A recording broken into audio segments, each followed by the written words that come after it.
İstərəm görəm səni geceler yatanda da, İstərəm görəm səni gözümü açanda da, canlanır suretin her zaman xəyallarımda. Düşünürsənmi heç görəsən yarardadır, bəlkə bir dərdi var, nəsə dərd qubardadır. Məni tək qoymusan bu kədərli hallarımda. Səni sevdim ürək kimi, səni sevdim mələk kimi, səni sevdim həyat kimi, sənsə getdin ölüm kimi. Səni sevdim eşq bağında ən ətirli gülüm kimi.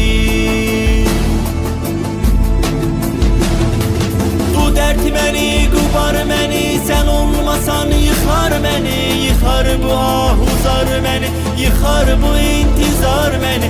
Yalvarıram bir dəfəlik gel özünlə apar beni. Elə bir yere gedək, orada bir kəs olmasın, sevginin çiçekleri o çəməndə solmasın. İkimiz eşk bağın beziyek bezey kimi, seni sevdim ey güzelim derilmeyen çiçek gibi.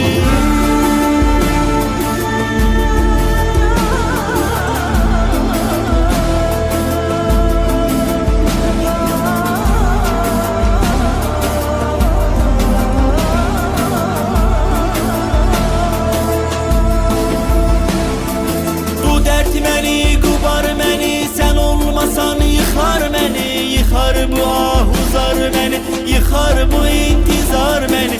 Yalvarıram bir dəfəlik gel özünlə apar beni.